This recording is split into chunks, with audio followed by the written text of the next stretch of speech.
Hi everyone, in this video we're going to remove echo from our recordings. This is something that I shot in my kitchen. Never record in your kitchen, it's so echoey. I'm going to play it a couple of times with the effects that we do on and off so you can kind of hear the difference, and then we'll get started. You ready? We'll start with it sounding very echoey. Kia ora. Today I'm going to take you through my way of choosing fonts. Kia ora.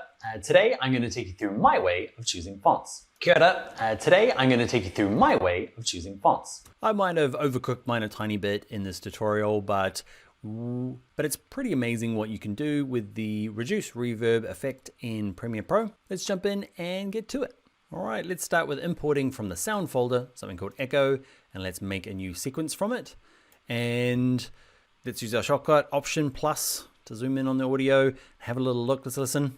Kia ora. Today I'm going to take you through my way. Pretty bad. So I'll set my I key, my O key, make sure that I've got the loop playback on if you can't see it. Kia ora. Today I'm going to take you through my way. Kia ora. Okay, so it's pretty bad. Never record anything in your kitchen, even if you think it's a really good intro to a show. Anything with hard surfaces is bad for echo. So let's click on it. Okay, and let's go, your dialogue, and we're under the repair. Okay, and we want this one here, it's called reverb. So you're not allowed to call it echo. I've called it echo because that's what everyone calls it. But if you're in the sound game, you are calling that echo is wrong. You got to call it reverb. Okay, so what we need to do is reduce reverb. There's not a lot we can do. You just drag it up and down and decide on if it's enough. So let's have a maximum amount. Let's have a listen. Today I'm going to take you through my way. Kia ora. It's pretty cool. Like, it's not good, like it's way too high, but it's amazing how much echo you can get rid of. Today I'm going to take you through my way. Kia ora. Today I'm going to... Now you would have noticed there that I'm not dragging it up and down while it's playing. You might have run into this earlier in the course when we started sound, well, a couple of videos ago. So I should have probably thrown it in there, but let's watch what happens. I'm going to hit play and drag this up and down. Kia ora. Today I'm going to take you through my way. Kia ora. Today I'm going to take you through my way. Kia ora.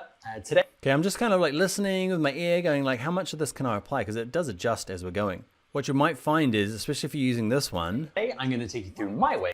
Kia ora. Watch what happens when I drag it up and down. I'm going to take you through my way. Kia ora. Today I'm going to take you... Can you see all these like keyframes that are appeared? Yours might not have happened. You might not be playing it this way. If you play it this way and start dragging this up and down, it adds a bunch of keyframes. Basically, it's going up and down while I was dragging it. Can you see? Let's watch this number here amount. Can you see it goes up? Kia ora. Today I'm going to take you through my way. Kia ora. So there's a pain in the bum. I don't know how to, well, I know how to stop it. You can turn those off, delete the keyframes, and now what we'll do is we'll play it. Today I'm going to take you through my way. Kia ora. Today I'm going to take you through my way. Kia ora. Today I'm going to take you through my way. Kia ora. Basically, start at one side and keep going until you notice it and then come back. So I like starting at the top and just keep lowering it until I feel like it's gone, and that's reduce reverb. You can go into here and have a look, you know, because it's a reverb effect. Go to edit. There's not a lot you can do in here. You can just drag the slider up and down, which is the same as doing it over here. There's some presets, but basically they just move this to, they just move that slider up and down. So there's not a lot you can do. Today I'm going to take you through my way. Kia ora. Today you can see what it's doing. Light reverb.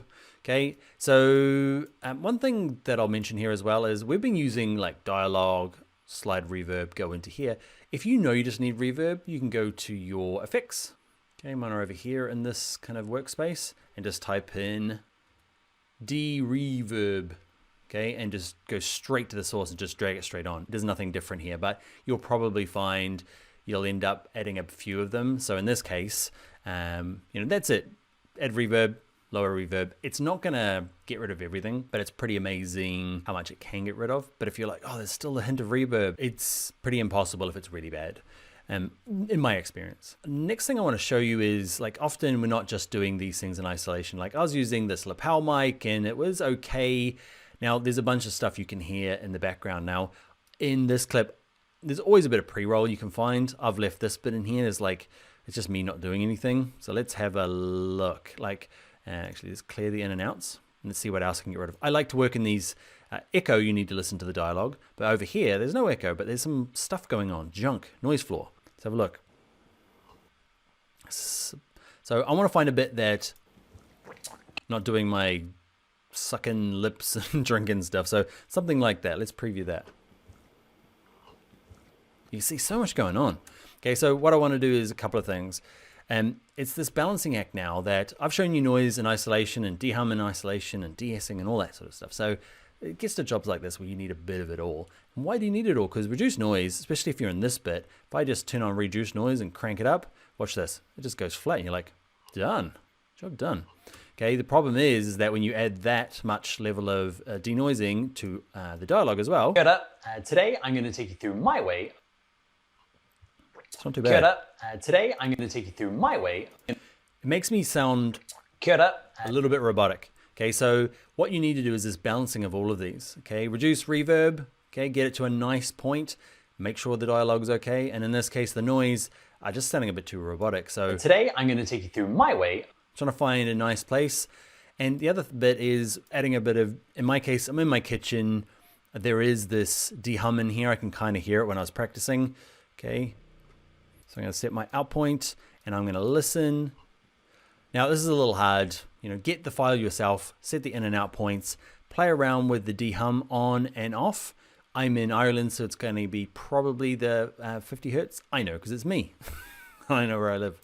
Okay, but there's going to be this balance of how much dehumming versus how much noise to get it to sound like pretty clear here without the dialogue sounding bad. So kind of something like this where you can hear a bit of it all.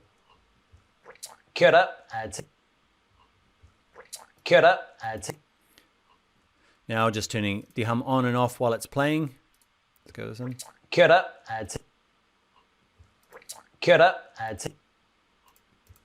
Okay, and just have a listen yourself and work out this kind of balancing of all of the different parts. Because the dehummer, remember, what was it, dehummer? It removes like certain parts of the frequency, not all of my voice, whereas the denoiser, which is like a blanket one, kind of gets rid of lots of voice or lots of background noise, is pretty, you know, it messes with my voice quite a bit. So it's nice to just get in these tiny little pieces removed from my voice rather than this big kind of chunk that gets removed. Okay, large kind of parts anyway, and these low frequencies. So it's a little bit of each, tweaking, finding what works for you in your situation. Also, before we go, if you haven't seen it, I'll play you a snippet. Here, that's what this recording was from. Let me play you just the first few seconds.